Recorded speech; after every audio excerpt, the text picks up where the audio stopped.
Get in here. And we are now recording, so that's good.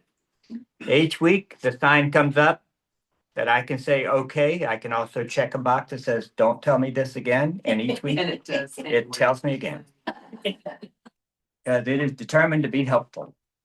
All right, so as soon as Bobby and Jerry get settled, we're gonna read our text and get going. Good morning.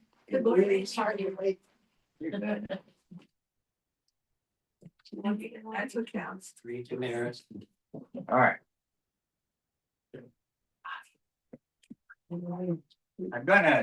I'm going to shut the door. It's not a punishment for anybody who comes in late or has to leave early. But we do have a preschool class meeting in the nursery today because one of their buildings took in some water over the last week's rain. Oh. And there's a little cleanup going on there. So that's really the best option for them. So they're down the hall and so I told them I wouldn't let you scream too loudly. And they promised to do the same. Okay, so this week we're looking at Luke chapter 13, the last two verses there. So a very brief reading. And what I'll do is I'll read it and then we'll have a word of prayer. And then I'll ask you what you think this is all about and see what questions you have before we get started. Jerusalem, Jerusalem, the city that kills the prophets and stones those who are sent to it. How often I have desired to gather your children together as a hen gathers her brood under her wing, and you are not willing. See, your house is left to you. And I tell you, you will not see me until the time comes when you say, blessed is the one who comes in the name of the Lord. Gracious God, give us the ability to hear one another and most especially to hear your spirit speaking through your word. Amen. Okay, so what's going on here in these two verses of Luke chapter 13? Now that you've watched that enlightening video and you've read it all about it yourself, what do you think? A warning? A warning?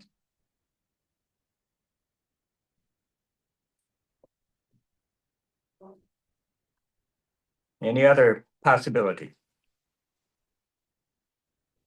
And a scolding too. A warning and a scolding. Let's hold those two things together and see what that looks like. Interesting. Do you have any questions you want to address while we're here in our time today? I want to make sure we get to that if you do. Yes, Bill. Well, the reference to the killing prophets and stoning those, and particularly with the verse just above that, because there's an impossible prophet be killed outside of Jerusalem. I'm not quite sure what all that is in reference to. Maybe you could help. Yeah, and I'm going to say neither am I entirely sure what that's a reference to, but it seems like a proverbial truth that Okay. Jerusalem's where prophets get it. Yeah.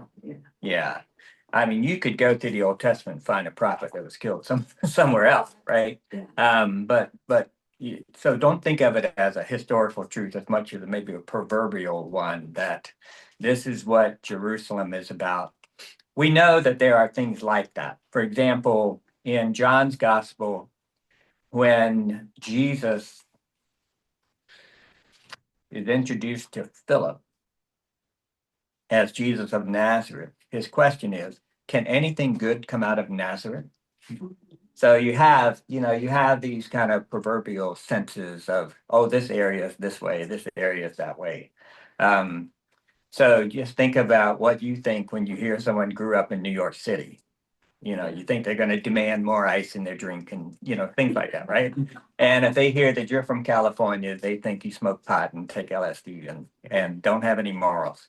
So every area kind of has its reputation.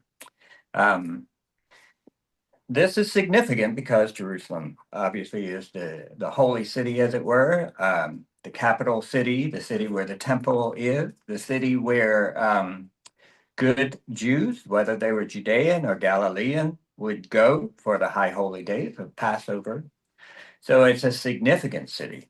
And when a significant city has a reputation of just killing the prophets, stoning those who are sent to you, that says a lot, doesn't it? Like you don't accept God's truth. That's your reputation. So with all the ornate buildings and the elaborate structure going on there, it's a city that hates truth. How terrible is that? Well, it could be a little like in here, you can think of New York as a city where you, if you come from, a state outside of New York, you can do anything you want. All sanctions are lifted because, it's New York and it's not, Columbus, Right. Ohio or whatever. I mean, Right. there's a little of that. Yeah, I mean, you hear, what happened in Vegas stays in Vegas, Yeah. right? You got There that. you go. That's even better. New Orleans, you do what you do. Paris, just think of Paris. Yeah. And all of a sudden you're thinking fashion, you're thinking every woman is skinny somehow or another, even though they eat raw fat all the time. You get all of these different reputations.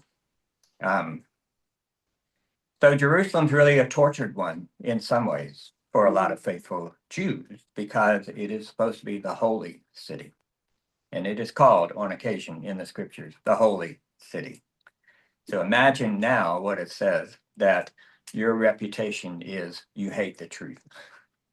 You reject the word of God. That's a scolding. We don't want to we don't want to overlook that part of it. Any other questions as we jump into this? Okay, so since our reading is very brief, just 2 verses, I think one of the best practices you want to develop anytime you are studying a text this brief is you really do want to immerse yourself into the context, which is why I ask you to circle back and read all of chapter 13. It does appear that chapter 14 starts a new storyline, and all of the writers in the scriptures have a way of kind of, going to the next topic. So I don't know if chapter 14 is quite the context that bears as much as what's happened previously in chapter 13. So we walked through that, didn't we?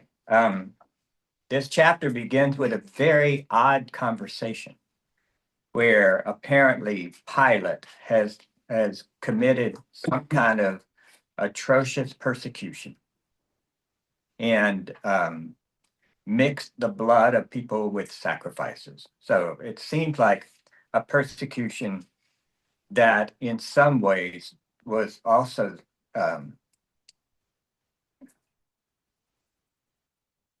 had a sacred violation as well. And so you got that kind of persecution. And then the reference to the Tower of Siloam that fell. I don't know of any historical account of a Tower of Siloam that fell. But a tower usually has no effective purpose for the regular folks. It's for the empire. It's a lookout tower. It's built for siege works. If you've ever watched Lord of the Rings, you'll know that the way that these people over here communicate to those people over there is they have a tower and it's filled with wood. And at the right time, they will light it on fire. And then you'll see that tower light on fire and that tower, and people could communicate over miles that way. So these towers, they had a function, but it was almost all imperial function. And it wasn't, so if you're a Galilean and you are conscripted to build this tower, first of all, you're doing this on behalf of the Roman Empire. Secondly, you're doing it against your own best interest because this is helping them remain your empire. And if that tower should collapse and fall. Maybe it's being built too hurriedly. Maybe the people demanding the tower don't understand the landform on which it's being built, or something like that. It's a huge tragedy, and people die. So Jesus is talking at the beginning of this chapter about two tragedies. They share that in common. They're both tragedy involving death, but they're different types of tragedy. One is persecution. The other is either a workplace incident or a workplace incident on something that shouldn't be there in the first place. So Jesus is asking the question we always ask when tragedy happens. Does that mean you were bad? Is this karma, a phrase, a word we should never say, by the way? It's not our tradition, and we don't know what it really means. And every time we use it, we're probably bastardizing that term, something awful. But payback. Do we carry a sense that when bad things happen to good people, they must have deserved it somehow? This just deserts. Or do we find ourselves in the conundrum of saying, if bad things happen to good people, then either God is not good or God is not great. God isn't kindly bent toward us, or God is not able to stop tragedy from happening. That was the either or response that Rabbi Harold Kushner posited in his book, When Bad Things Happen to Good People. So it's the question of theodicy, it's called through the years, theodicy. Theo meaning God, and dise meaning justice, the justice of God when tragedy happens. That's what a theodicy question is. And Jesus is addressing that, but he doesn't answer it necessarily in the categories that we typically offer. Let me turn the page. What Jesus says is, I tell you, unless you repent, which means change the way you think about everything, right? Unless you change the way you think about everything, you will likewise perish. Jesus flunks pastoral care 101. The last thing you want to say in a tragedy is, yeah, we're all going down, But this whole chapter begins with that serious kind of tone, that the you to whom Jesus is talking, need to change the way they think about everything, or they too will suffer. Whether they're suffering the justice of God or suffering the effects of living under imperial rule, it doesn't say. But unless you change the way you think about everything, your fate is not going to be much better. That is not comforting. Okay? So that's the first part of this chapter. So what I invite you to do when you're ruminating on this, read that, accept its harshness, and then see how that shapes the lament that we hear at the end of the chapter. The next story is the parable of the barren fig tree, where the landowner wants to tear it down. It's not productive. That's how we approach things that lack productivity, right? The reason you have a fig tree is for figs, and it's not doing it. It's got one job, and it's not doing it. And the landowner, and it's entirely an interpretive thing for you to look at that little parable and decide, oh, the landowner means this person, the what do they call him? Manager means the other, the gardener. Landowner says, get rid of it. The gardener says, give it one more chance. So what if that's the consequence going on here, where Jesus laments Jerusalem? Maybe he's lamenting, you got one more chance. But then you don't. You'll be uprooted. So see how context, when you go back and look at what's just been said, it's going to shape the way you read those last couple of verses in this chapter. Is that making sense to you? I mean, it's not fun, but it makes sense. I hope. Yeah. All right. the next story, now we got Jesus healing a crippled woman. And that's the language in our subtitle. Normally, when we see a healing story, we just say, oh, it's another healing story because there are so many of them and they just happen and they're instantaneous and no one has to go recuperate or anything like that. They're just better. Um, and we tend to read healing stories very flatly, but this is not a flat healing story. This woman's been bent over double for 18 years. Jesus says, woman, you're set free from your ailment. He laid hands on her. Immediately she stood up straight, began praising God. So she had been in this condition for a long, long time, and now she's not. That's what repentance can look like. Because now she can change the way she looks at everything. Because she's standing upright. And boy, you want to talk about someone who fails pastoral care 101. The leader of the synagogue immediately says, I can't heal people on the Sabbath. But he doesn't talk to Jesus. Notice that. He talks to her. You had 6 days to come get healed.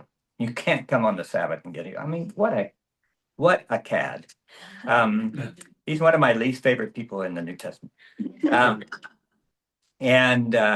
So he and Jesus just, that sets Jesus off in some ways to say, look, you got all the appearance of holiness and you're rotten to the core. So let that shape how you hear, oh, Jerusalem, Jerusalem. You got a fig tree that's supposed to bear figs and it's not. What does that say about Jerusalem and the temple and the structure there? You got a synagogue leader who doesn't understand Sabbath, that is to give life, not to withhold life. And so he's got the position of piety with no piety. How does that shape the lament we see? Isn't that fascinating? I think you take each of these sections and it will shape the way you read the lament. Yes, Vera.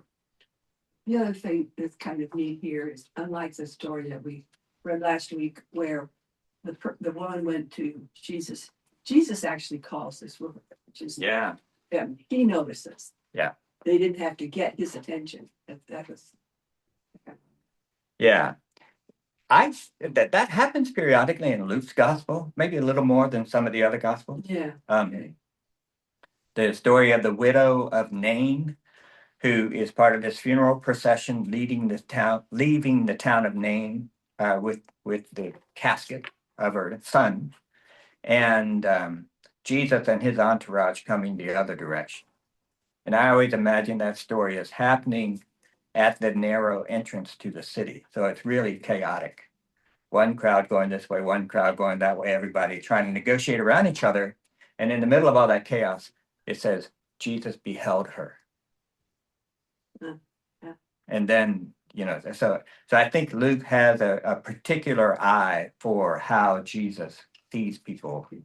And it's a beautiful part of how he writes narrative, I think. Yeah. Okay. So anyway, all of that to say, let's bump up to verse 31. This is an interesting thing that starts to take place here, because in that very hour, some Pharisees came to Jesus and told him, get away from here, for Herod wants to kill you. Okay. So whatever caricature we might have about Pharisees in our mind, and they deserve a lot of it. Let's give them 5 on this one, right? Because they're doing Jesus a solid here, right? They're warning Jesus. Now, do they want Jesus and his kind to just get away from them? They don't want to be associated. I don't know. I don't want to read behind it. I just know that he's being warned by Pharisees. And if you ever think, here's why I'm struck that Jerome and Jerry and I are the only 3 men in this room. If you ever think that lament is a sign of weakness, lament, weeping, mourning, we often associate it with widows. women in the Middle East with their head coverings on, crying over caskets, right?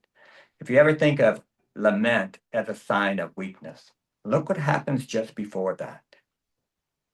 Herod, Jesus is threatened that Herod wants to kill him.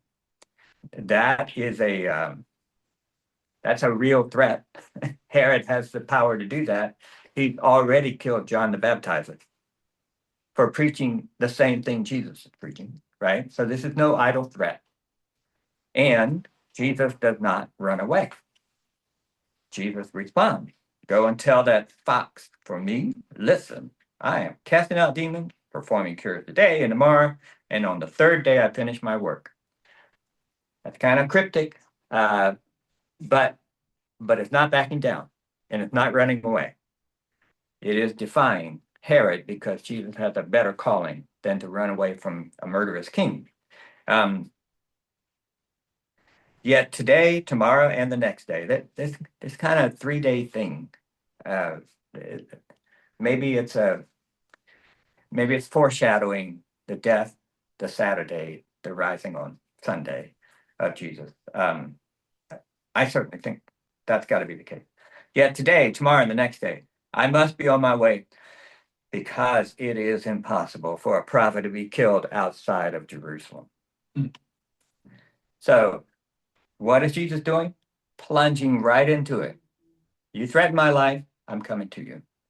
And look, I think now here we are 2,000 years separated, and we've had the explosion of Christianity in the world, and we've had Western Christianity that's been kind of the predominant religion of some of the predominant global powers in the world for a number of years.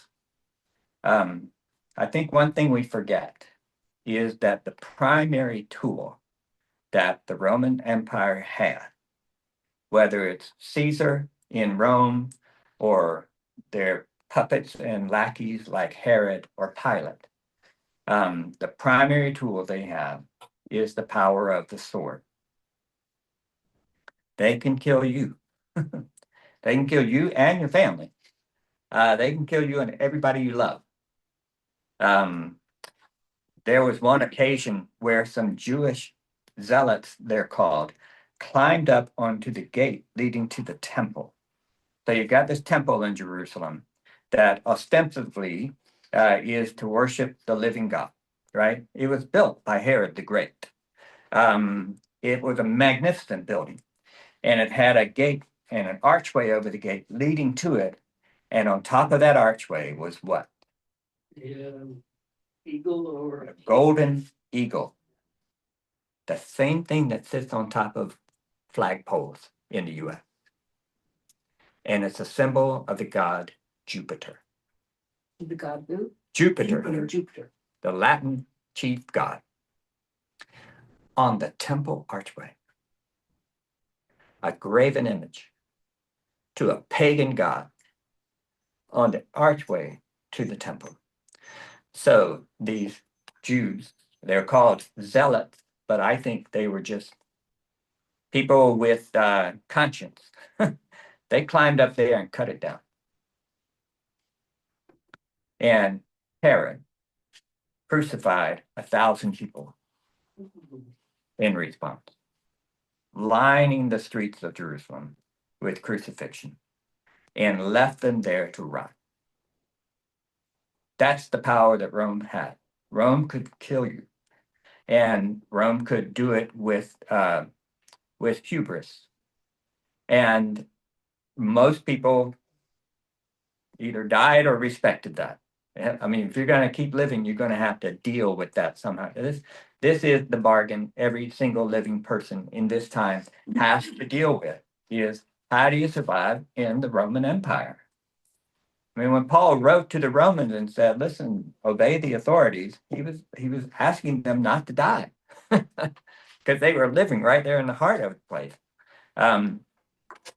So Herod has that power. And Jesus says, I will not stop. And that is why the early church had such high regard for martyrdom. is one way in that context that you maintain your witness.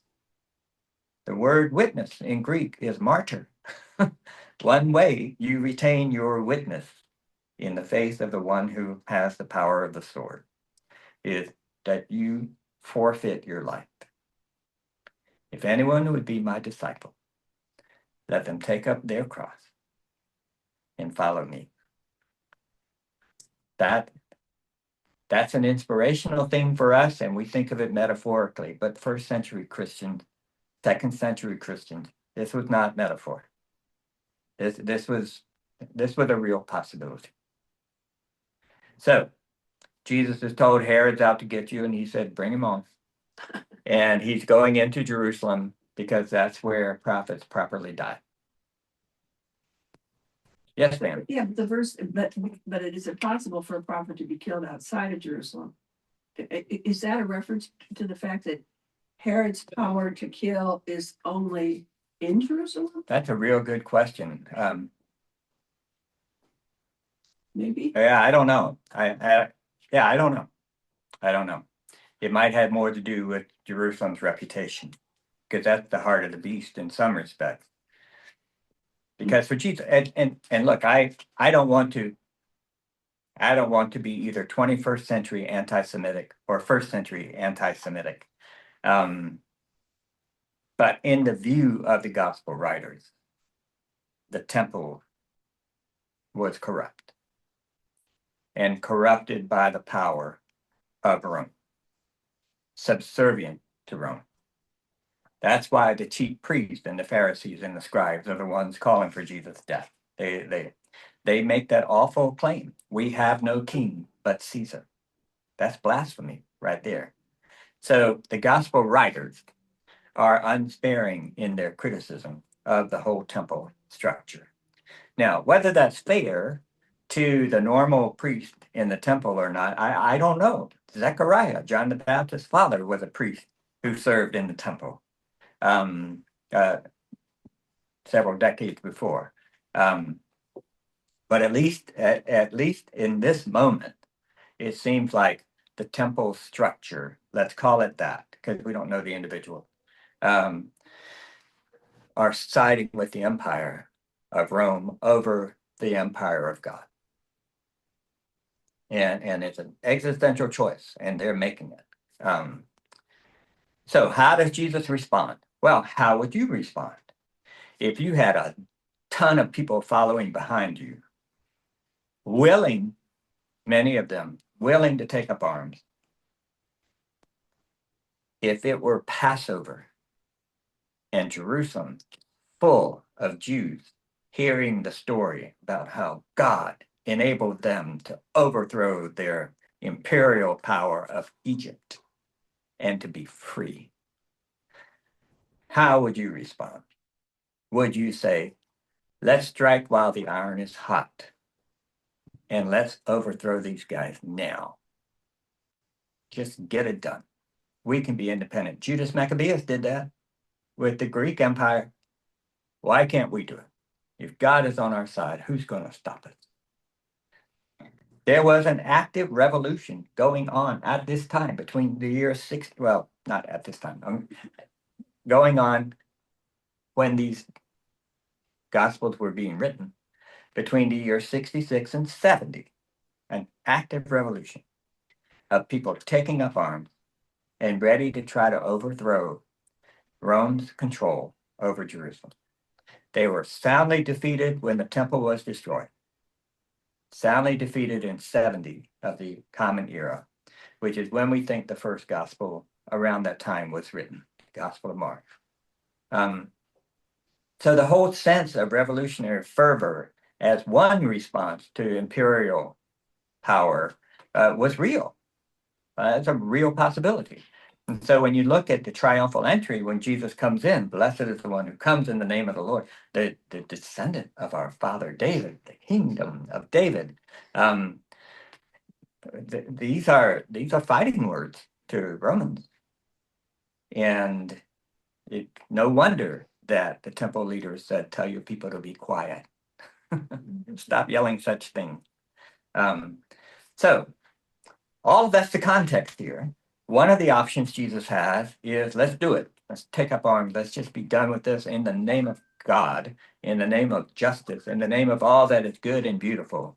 Let's overcome Rome. And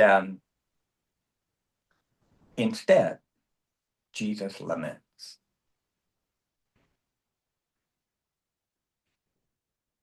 What a weenie, right?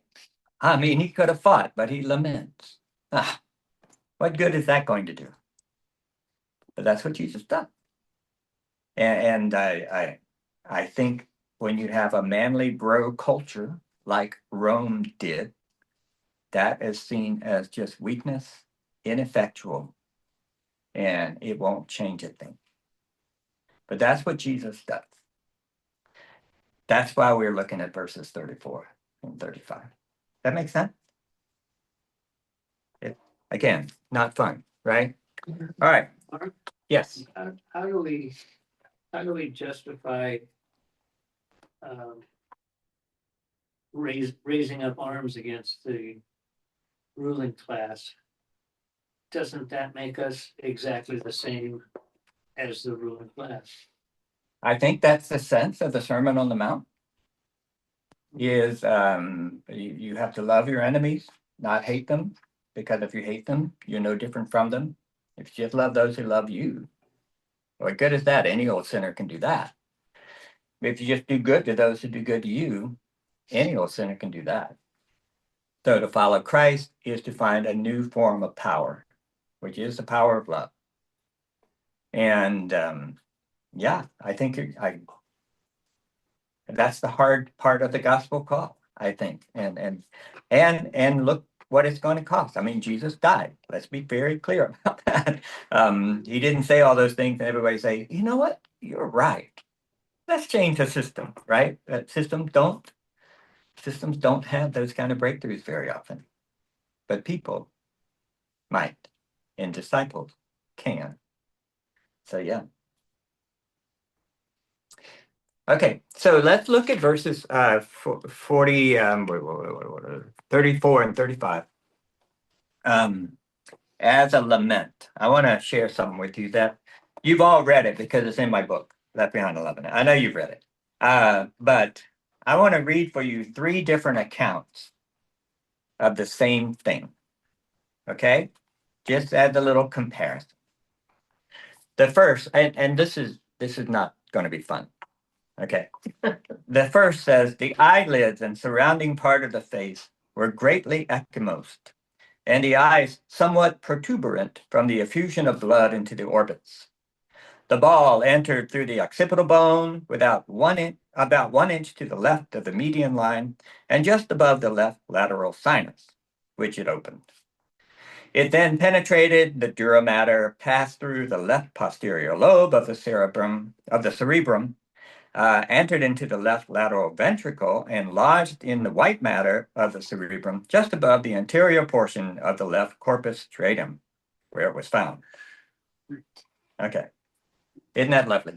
All right. Here's a different account of the same thing. Stretched upon a rough framework of boards and covered only with sheets and towels lay, cold and immovable.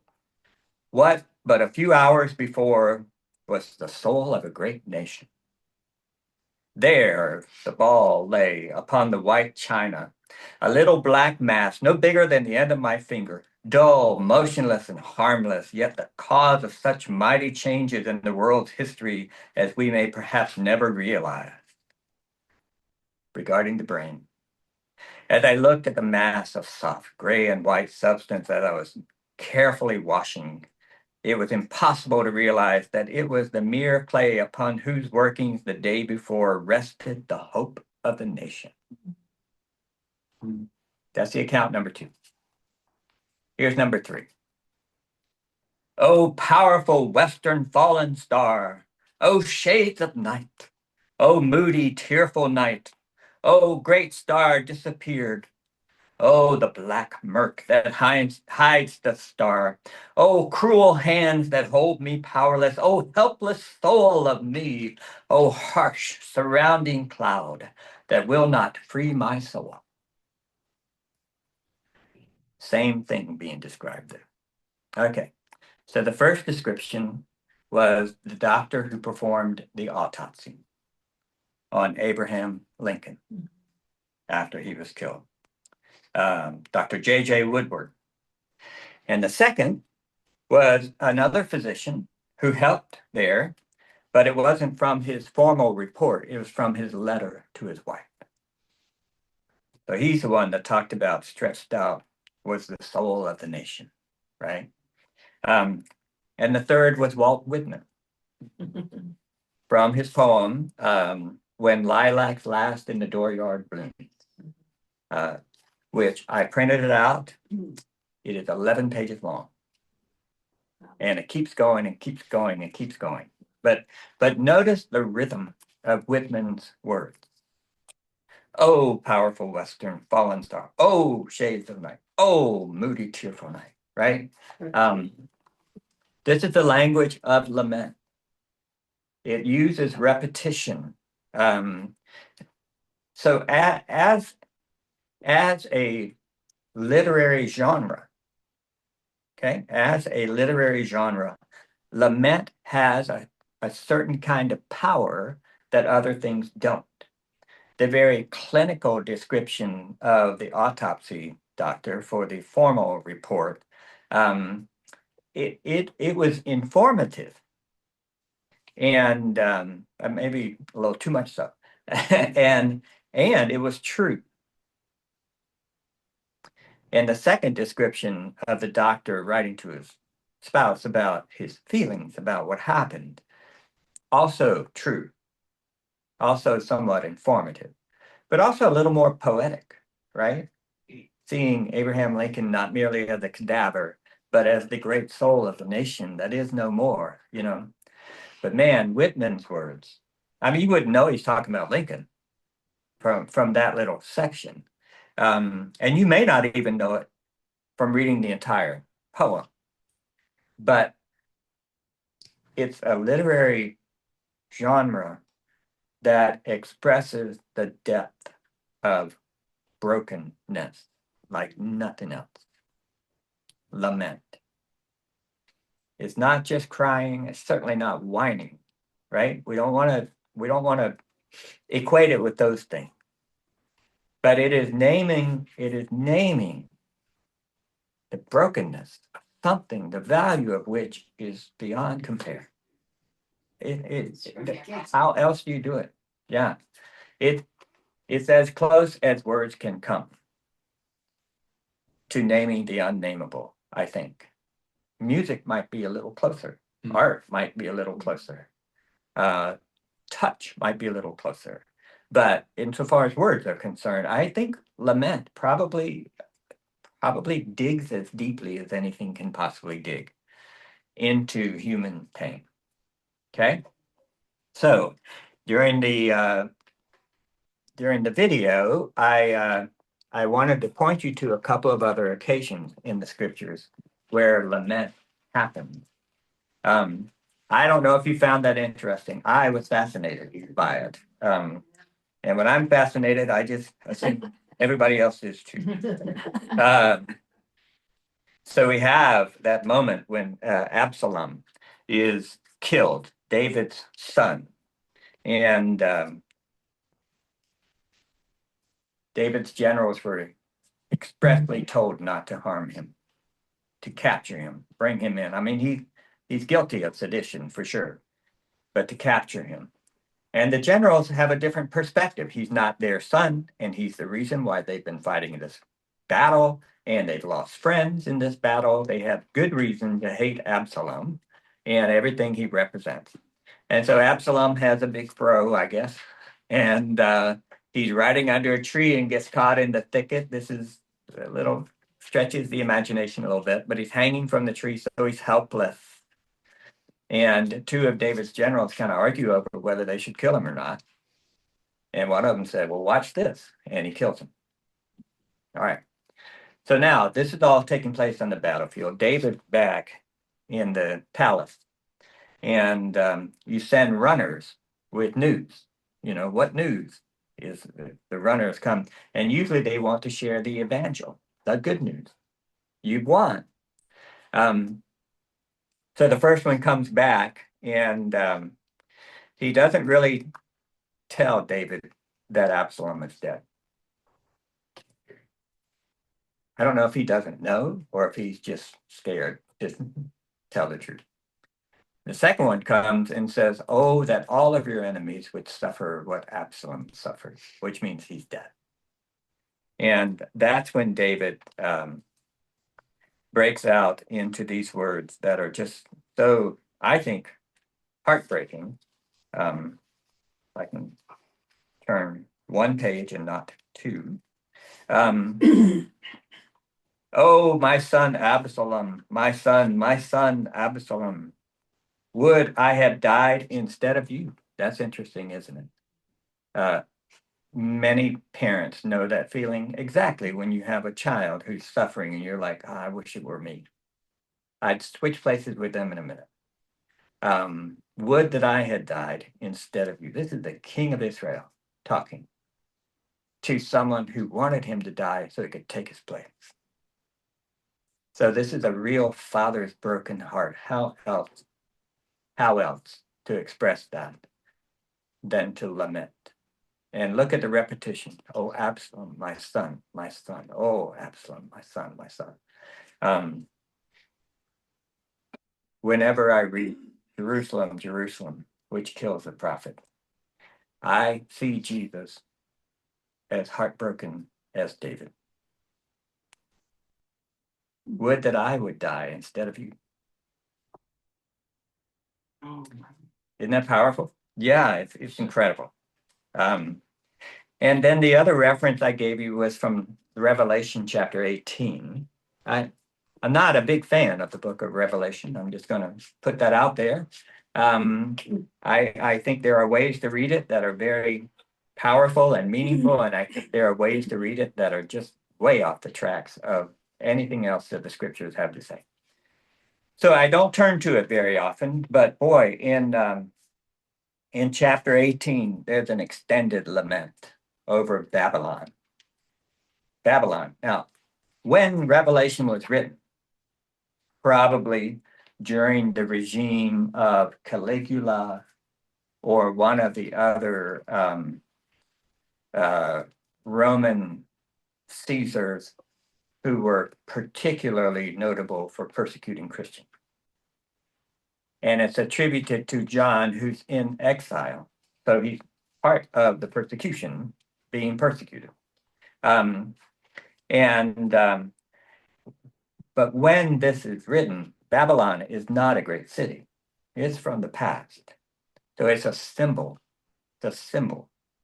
That's why one of the characters in this is the great whore of Babylon. It's a symbol. Just like when Martin Luther wrote about the Babylonian captivity of the church.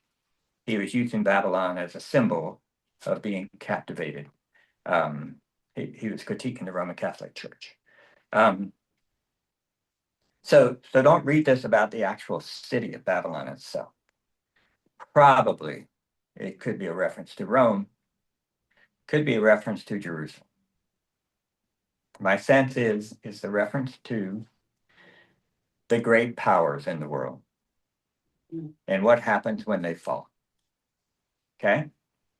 The fallen is Babylon the Great. It has become a dwelling place of demons, a haunt of every foul spirit, a haunt of every foul bird, a haunt of every foul and hateful beast. Repetition. You could have just said, all kinds of critters are there, terrible critters are there. You could say that, and Lord knows what the autopsy doctor for Abraham Lincoln how he might have stated it. But it's almost a sing-songy thing to talk. This is the depth of despair, lament. Anyway, all throughout that chapter, you can see different laments that go back to it. Alas, alas, the great city. I leave it to you to read as much of that as you want. But I think my point, I think my point being that when Jesus breaks into lament over the city of Jerusalem, we should read it as a cry from the depth of human brokenness, as deeply as it can be mined. That's where this is coming from, because that's what lament is. Not just crying, certainly not whining, but there's a fundamental brokenness that is being lamented. Yes, ma'am. I might be digging too much, but in these laments, the repetition is often in threes, like my son, my son, my son, Jerusalem, Jerusalem. Hop four, hop four. Is there significance in the repetition of three? Yeah, I don't know. I don't know. It's not strictly consistent. It's not consistent, but it's. But yeah, my sense would be that the significance is the effect that comes out of hearing that. Oh, Western fallen star. Oh, oh, oh, oh.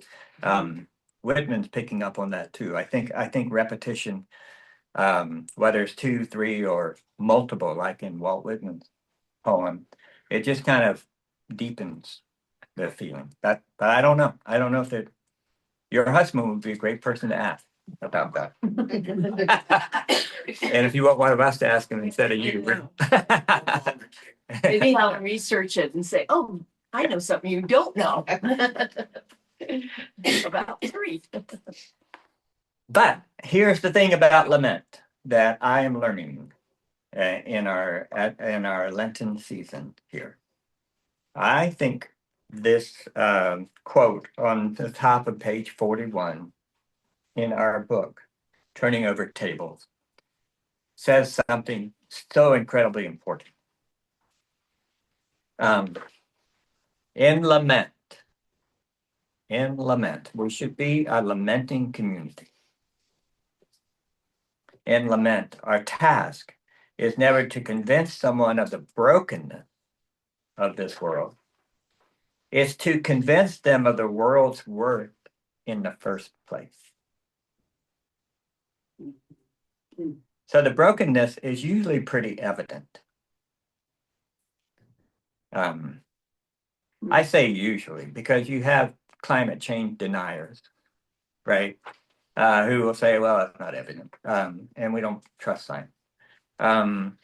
You have people who ignore bad things because they just can't go there.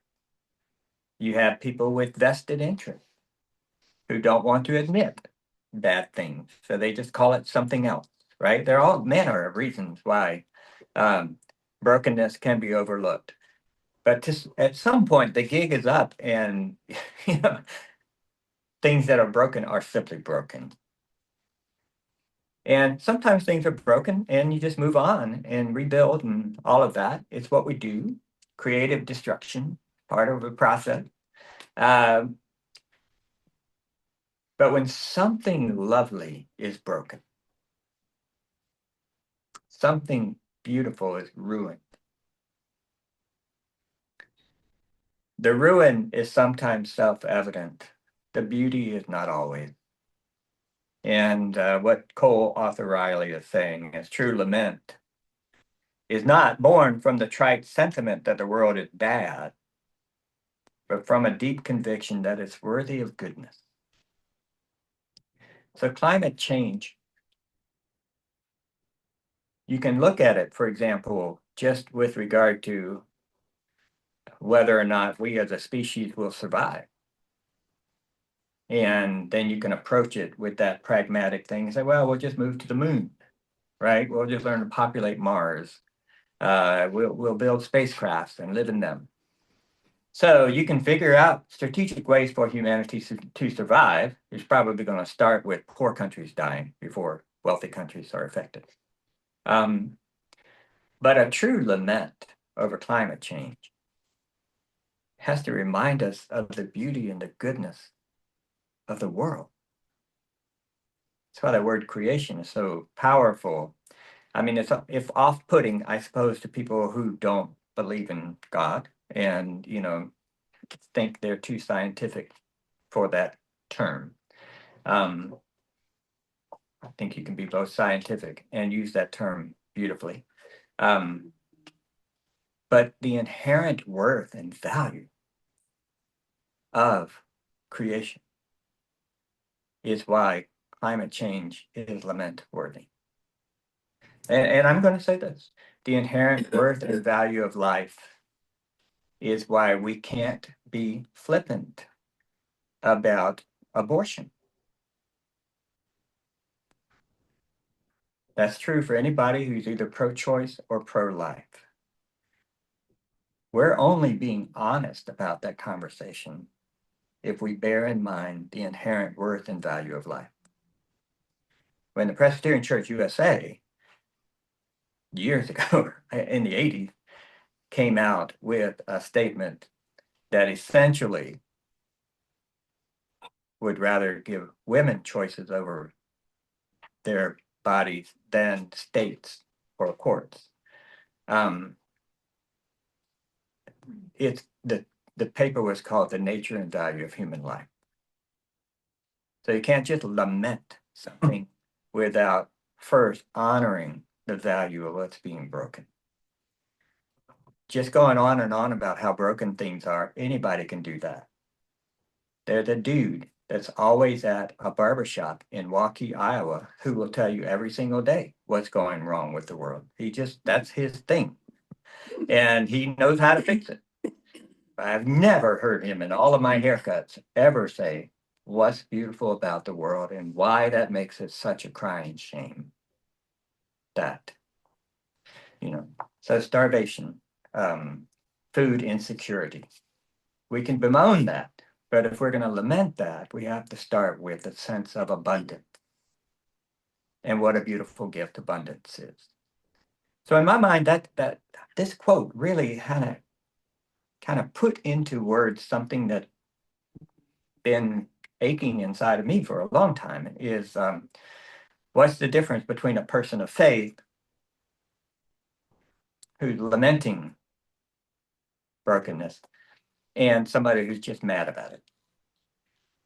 And I don't want to be somebody who's just mad about it. Now, does lamenting magically cure it? I don't know.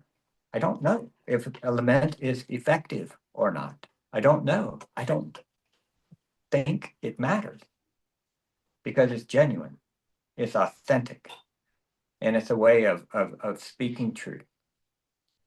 But it's not just raging. Anybody can rage against a machine. But if you want to talk about the value that's being lost, there you go. Which is why I think it's so important that when Jesus goes off on the temple structure in the earlier verses of chapter 13, that story begins with Jesus seeing a woman who has been bent double for 18 years and embracing her as a daughter of Abraham. That's why it's a shame. So, yes, Bill. So in some sense, a lament is a paradox, isn't it? Then if it's affirming both loss and worth at the same time. Yeah, maybe paradox. Exactly. Yeah. I'm not sure. I'm not sure. That's the word I would put to it, but I don't know what word I would put to it. Yeah. It just popped into my mind. Yeah. It certainly has a depth to it. That yes, the brokenness is lamentable because the worth is beautiful. And the more powerful the worth is, the more despairing the brokenness is. I just think it's I am really indebted to this quote for helping me find some language for something that I think I need to hear. Yeah. We didn't talk about verse 46, and I will confess to you, I'm not sure what to make of it. I tell you, you will not see me until the time comes when you say, blessed is the one who comes in the name of the Lord. That may be a reference to the triumphal entry. It may be a reference to the second coming. I am not entirely sure. It feels to me, and I'm sorry for if this doesn't sound pious. It feels to me that is code language for Luke speaking to his community more than something Jesus would have said right then in that moment. There are scriptures where I feel that's the case. Is the gospel writer starts preaching, and but it could just be that I don't have enough of the Spirit of God to understand it. I'm not sure what to make of verse 46, which is why we've spent the entire hour on verse 35. Yeah. Anyway, all right, but we have spent an entire hour, and with the doors shut, it gets kind of toasty in here. Any last remarks? So let me ask you then. You go home and you run into your friend, your spouse, your child, your neighbor, and they say, well, what'd you do today? And you're like, I went to a Bible study. But, oh, what was it about? What are you going to say? I quit seeing that friend. I can't explain it. Yeah. Sorry, we can't be friends anymore. A lament. Yeah. So it's about lament. And I'd love for you on the way home in the car to figure out what you would say about lament that might help them see the world a little differently. All right. Thank you, everybody. Go in peace.